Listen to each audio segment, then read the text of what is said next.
नमस्कार ताई आणि दादांनो, श्री स्वामी समर्थ. येत्या 25 जून 2026 रोजी गुरुवार आहे आणि या दिवशी शुक्ल पक्षातील निर्जला एकादशी आहे. याला आपण पांडव एकादशी किंवा भीमसेनी एकादशी असेही म्हणतो. लोक या एकादशीची खूप आतुरतेने वाट पाहतात. केवळ ही एक एकादशी केल्याने वर्षभरातील सर्व एकादशीचे पुण्यफळ मिळते असे मानले जाते. तसेच या एकादशीचे व्रत कोणीही करू शकते. यंदाच्या ज्येष्ठ महिन्यातील शुक्ल पक्षातील एकादशी तिथीला निर्जला एकादशी म्हणतात. हे एकादशी 25 जून 2026 गुरुवारच्या दिवशी आली आहे. एकादशी तिथी एक दिवस आधी सुरू होईल.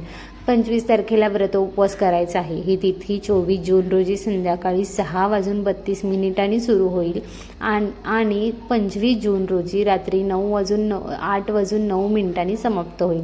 निर्जला एकादशीचे व्रत तुम्हाला 25 जूनच्या सूर्योदयापासून सुरू करून 26 जूनच्या सूर्योदयापर्यंत पाळायचे आहे. याला पूर्ण एकादशी मानले जाते.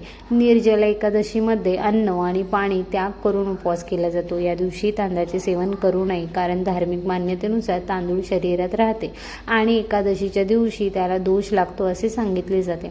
तसेच अनेक लोक रात्री 12 वाजता दिवस संपला असे समजून पाणी किंवा फळाचे सेवन करतात. पण शास्त्रानुसार एकादशी सूर्योदयापासून पुढील सूर्योदयापर्यंत असते. या दिवशी मनुष्याने स्नान, दान, जप, हवन केलं तर ते अक्षय पुण्य देणारं मानलं जातं. अक्षय पुण्य म्हणजे ते कधीही नष्ट होत नाही. चला तर मग जाणून घेऊया की निर्जला एकादशीचे व्रत कसे करावे आणि त्याचे नियम काय आहेत. एकादशीच्या दिवशी म्हणजे एकादशीच्या आदल्या दिवशी पूर्ण ब्रह्मचर्याचे पालन करावे. तसेच भोग विलासापासून दूर राहावे. एकादशीला सकाळी दात घासण्यासाठी कडुलिंबाची काडी किंवा आंब्याचे पान चावून दात स्वच्छ करावे. झाडाची पाने तोडणेही वर्ज्य मानले जाते. शक्य नसल्यास पाण्याने 12 वेळा चूळ भरावी आणि स्नान करून मंदिरात जावे. गीता पाठ करावा आणि पुरोहिताकडून तो ऐकावा. भगवंत समोर शुभ संकल्प करावा की आज मी चोर, पाखंडी, दुराचारी व्यक्तींशी बोलणार नाही आणि कोणाचे मन दुखवणार नाही. गाय, ब्राह्मण यांना फलाहार व अन्नदान देऊन प्रसन्न करावे. रात्री जागरण करून भजन कीर्तन करावे. ओम नमो भगवते वासुदेवाय या द्वादशाक्षरी मंत्राचा जप करावा. राम, कृष्ण, नारायण यासारख्या विष्णूच्या सहस्रनामाचे स्मरण करावे आणि प्रार्थना करावी. त्याचप्रमाणे मौन जप, शास्त्रपाठ, कीर्तन आणि जागरण हे एकादशी व्रतामध्ये विशेष लाभदायी मानले जातात. एकादशीला अशुद्ध द्रवयुक्त पदार्थाचे सेवन करू नये. थंड पेय, फळांचे डबाबंद रस, आईस्क्रीम यासारखे पदार्थ टाळावेत. हिंदू धर्मात एकादशी व्रताला विशेष महत्त्व आहे. हे व्रत भगवान विष्णूंना समर्पित मानले जाते. श्रद्धा आणि भक्तीने केलेले हे व्रत मन, शरीर आणि आत्म्याला शुद्ध करण्याचे साधन मानले जाते. एकादशीच्या दिवशी तांदूळ, उडदाचे पदार्थ, मांसाहार, कांदा, लसूण, मसूर डाळ, नाचणी, मैदा, तेलकट पदार्थ याचे सेवन टाळावे. जास्त प्रमाणात पाणी पिणे देखील टाळावे असे सांगितले जाते. भक्त पूजा व्रताच्या 3 दिवसाच्या काळात म्हणजे दशमी, एकादशी आणि द्वादशी या दिवशी आहाराची विशेष काळजी घेतली जाते. दशमीला साधा आणि सात्विक आहार घ्यावा. एकादशीला शक्य असल्यास उपवास किंवा फळाहार करावा. द्वादशीला व्रत सोडताना सात्विक भोजन करून व्रताची सांगता करावी. या दिवशी आंबा, द्राक्षे, केळी, बदाम, पिस्ता यासारखी फळे आणि सात्विक पदार्थ सेवन करणे शुभ मानले जाते. परंतु केवळ आहाराचे नियम पाळणे पुरेसे नाही, तर मनातील वाईट विचारांपासूनही दूर राहणे आवश्यक आहे. जुगार, निंदा, पान खाणे, खोटे बोलणे, चोरी, हिंसा, क्रोध आणि चुकीच्या कर्मापासून दूर राहावे. भगवान विष्णूंची पूजा जर न कळत काही चूक झाली तर भगवान श्रीहरींची भक्तिभावाने पूजा करून क्षमा करावी. सूर्यनारायणाचे दर्शन घ्यावे आणि धूप दीप लावून श्रीहरीची पूजा करावी. एकादशी व्रत हे केवळ उपवास नसून आत्मसंयम, श्रद्धा आणि भक्तीचा मार्ग आहे. भगवान विष्णूच्या कृपेने जीवनात सुख, शांती आणि समाधान प्राप्त होतो. एकादशीच्या दिवशी जर एखाद्या नातेवाईकाचा मृत्यू झाला तर त्या दिवशी व्रत करून त्याचे फळ संकल्प म्हणून मृत व्यक्तीला द्यावे. गंगेमध्ये अस्थि विसर्जन केल्यानंतरही एकादशीचे व्रत करून त्याचे फळ त्यांना अर्पण करावे. प्राणीमात्रांना अंतर्यामी परमात्म्याचे स्वरूप समजून कोणाशीही लबाडी किंवा कपट करू नये. कोणी आपला अपमान केला किंवा कटुवचन बोलले तरी चुकून सुद्धा क्रोध करू नये, कारण संतोषाचे फळ सदैव गोड असते. मनात नेहमी दयाभाव ठेवावा. एकादशीला घरामध्ये झाड लोट करू नये, कारण यामुळे कीटक, मुंग्या अशा सूक्ष्म जीवांच्या मृत्यूची भीती असते. तसेच या दिवशी केस किंवा नखे कापू नये. सर्वांशी गोड बोलावे. या दिवशी थोडे कमी बोलावे, कारण जास्त बोलण्याने न बोलण्यासारखे शब्द किंवा असत्य बोलले जाण्याची शक्यता असते. नेहमी सत्य बोलावे. आपल्या कुवतीप्रमाणे अन्नदान करावे, परंतु या दिवशी दुसऱ्याने दिलेले अन्न स्वतः ग्रहण करू नये. व्रतादरम्यान परान्न पूर्णपणे टाळायचे आहे. व्रताच्या दिवशी प्रत्येक वस्तूमध्ये तुळशीचे पान टाकून भगवंताला नैवेद्य दाखवावा.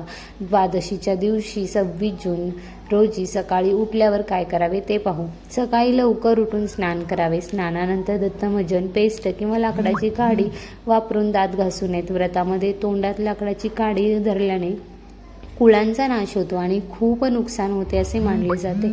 दात स्वच्छ करण्यासाठी सात्विक गुलाब चूर्ण किंवा फक्त बोटांचा वापर करून तोंड स्वच्छ धुवावे. यानंतर देवापुढे बसून पुरुष सूक्तच्या माध्यमातून देवाचे पूजन करावे.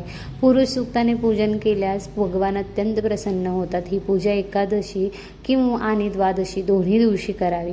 पूजा झाल्यानंतर पाण्याच्या घडाचे दान करावे. घड्यात थोडी साखर टाकून तो झाकून ठेवावा आणि पारण करण्यापूर्वी हे दान करण्याचा संकल्प करावा. जर कोणी गरजू व्यक्ती दान घेणारी नसेल तर तुम्ही हा पाण्याचा घडा पिंपळाच्या झाडाजवळ एखाद्या मंदिरात, मठात किंवा आश्रमात जाऊन अर्पण करू शकता. द्वादशीला सुवर्णदान, अन्नदान, वस्त्रदान हे सर्व अक्षय फळ देणारे असते.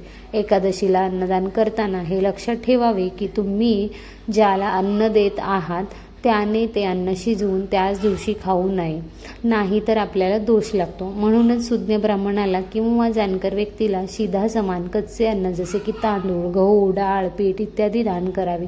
शिजवलेले अन्न देऊ नये.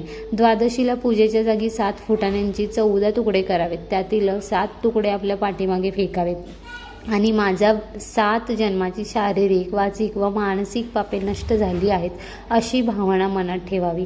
यानंतर आपल्या उंजळीत पाणी घेऊन ते प्यावे आणि उरलेले 7 फुटाणे खाऊन व्रत सोडावे. 26 जून रोजी सकाळी सूर्योदयापासून ते सकाळी 8:13 दरम्यान तुम्हाला पारण करायचे आहे. या शुभ वेळेत व्रत सोडणे अत्यंत आवश्यक आहे. निर्जला एकादशी हे केवळ एक व्रत नाही तर आपल्या पितरांच्या मुक्तीचे आणि वैकुंठ लोकात जाण्याचे पासपोर्ट आहे. वर्षभरामध्ये जेवढ्या एकादशी असतात त्या सर्वांचे फळ केवळ हे एकच निर्जला एकादशी व्रत केल्यामुळे मनुष्याला प्राप्त होते. यात कोणतीही शंका नाही. भगवान केशवांनी म्हटले आहे की जर मनुष्य देवाला शरण येऊन एकादशीला निराहार राहील तर तो सर्व पापांमधून मुक्त होतो. मेरू पर्वतासमान असणारी मोठी पापे देखील या एकादशी व्रताच्या प्रभावाने भस्म होतात. जो मनुष्य या दिवशी पाण्याचे नियम पाळतो त्याला प्रत्येक प्रहारामध्ये कोटी कोटी सुवर्ण मुद्रा दान करण्याचे फळ मिळते. या दिवशी केलेले स्नान, दान, जप आणि यज्ञ अक्षय राहते असे स्वतः भगवान श्रीकृष्णाचे कथन आहे. जो मनुष्य एकादशीला उपवास करून दान करेल त्याला परमपदाची प्राप्ती होईल. या दिवशी जो मनुष्य अन्न ग्रहण करतो तो जणू पापाचेच भोजन करतो. तो या लोकात चांडाळा समान मानला जातो आणि मृत्यूनंतर दुर्गतीता प्राप्त होतो. एकादशीच्या सूर्योदयापासून ते दुसऱ्या दिवशी सूर्योदयापर्यंत मनुष्याचे संपूर्ण जलत्याग केल्यास हे व्रत पूर्ण होते. द्वादशीला स्नानादी विधी आटोपून मगच भोजन करावे. या दिवशी गुळण्या करणे अथवा आचमनाशिवाय तोंडात पाणी घेऊ नये, नाही तर व्रतभंग होतो. बुद्धिमान मनुष्याने आचमन आणि कुल्ला करण्याव्यतिरिक्त इतर कोणतीही स्वरूपात पाणी ग्रहण करू नये, अन्यथा व्रतभंग मानले जाते. आचमन म्हणजे काय? जेव्हा आपण पूजा किंवा अनुष्ठानाला बसतो तेव्हा शरीर व मनशुद्धीसाठी जे आचमन केले जाते, उदाहरण माधवाय नमः, केशवाय नमः बोलून पाणी घेणे, तेवढेच पाणी तुम्ही ग्रहण करू शकता. एकादशीच्या दिवशी सकाळी सूर्योदयापूर्वी पोटभर पाणी प्यावे. जर घरामध्ये देशी गाईचे तूप असेल तर सूर्योदयापूर्वी 25 ते 50 ग्रॅम कोमट तूप कोमट पाण्यासोबत प्यावे. त्यामुळे दिवसभरात तहान आणि भुकेची तीव्रता खूप कमी होते व व्रत करणे सोपे जाते. सूर्योदयापूर्वी लिंबू आणि खडीसाखर मिश्रित पाणी म्हणजेच लिंबू सरबत पिऊन घ्यावे. त्यामुळे दिवसभरात तहान कमी लागते. अथवा दुपारी अथवा संध्याकाळी मुलतानी माती शरीराला लावून अर्धा ते 1 तास ठेवावी आणि मग आंघोळ करावी. या मुलतानी मातीमुळे पळसाची पावडर, ताक किंवा लिंबू यापैकी काहीही एक वस्तू टाकल्यामुळे शरीरातील तहानण्याची तीव्रता खूप कमी होते. या दिवशी विनाकारण घरातून बाहेर पडू नका. धावपळ न केल्याने शरीराला घाम येणार नाही. शरीराला जेवढा कमी घाम येईल तेवढी तहान कमी लागेल. शक्य असल्यास या दिवशी मौन पाळावे आणि देवाचे नामस्मरण, जप, ध्यान किंवा सत्संग ऐकावा. पाण्याच्या घड्याचा पाण्यात आपल्या सोयीनुसार थोडी साखर किंवा काहीतरी गोड टाकावे. त्यावर दक्षिणा ठेवावा आणि घडावरून व्यवस्थित झाकून त्याचे दान करावे. तो उघडा ठेवू नये. जर दान घेण्यासाठी कोणी गरजू व्यक्ती नसेल तर पशुपक्ष्यांसाठी पिंपळाच्या झाडाखाली किंवा कुठेही ते पाणी ठेवावे, जेणेकरून त्याची तृप्ती होईल आणि त्याचे पुण्य तुम्हाला मिळेल. हे विशेष जलधेनू दान तुम्ही एकादशीला किंवा द्वादशीला देखील करू शकता.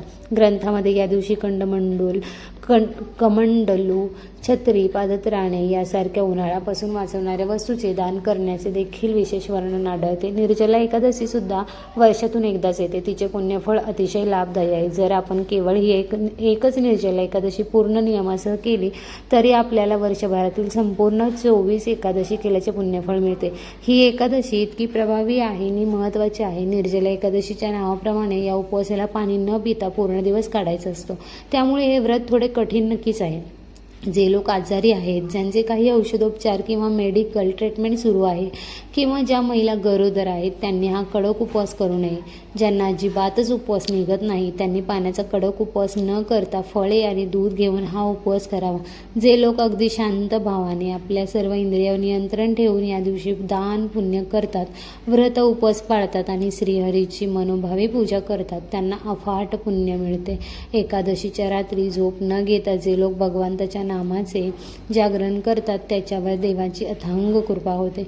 असे केल्याने मनुष्य आपल्या येणाऱ्या 100 पिढ्यांना आणि मागे होऊन गेलेल्या 100 पिढ्यांचा उद्धार करतो. त्या सर्वांना भगवान वासुदेवाच्या परमधामात म्हणजेच वैकुंठात स्नान प्राप्त होते.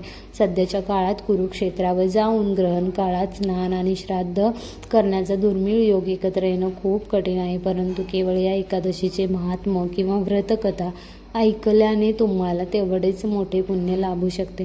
हा व्हिडिओ केवळ व्रतकथेचा नसून यामध्ये तुम्हाला उपवासाचे सर्व नियम, योग्य वेळ आणि विधीची सविस्तर माहिती दिली आहे. या एकादशीच्या व्रतकथेचा विशेष व्हिडिओ एकादशीच्या 1-2 दिवस आधी आपल्या चॅनलवर येईल. ती कथासुद्धा तुम्ही नक्की ऐका. हा संपूर्ण व्हिडिओ शास्त्राच्या आधारावर बनवला आहे. यात कोणतीही मनाची किंवा चुकीची गोष्ट सांगितलेली नाही. ज्यांना या व्रताची पूर्ण लाभ घ्यायचा आहे त्यांनी हा व्हिडिओ पुन्हा एकदा नीट समजून पहा. माहिती आवडली असल्यास व्हिडिओला नक्की लाईक करा आणि चॅनलला सबस्क्राईब करायला विसरू नका. व्हिडिओ शेवटपर्यंत पाहिल्याबद्दल तुम्हा सर्वांचे मनापासून खूप खूप आभार आहे. धन्यवाद. श्री स्वामी समर्थ.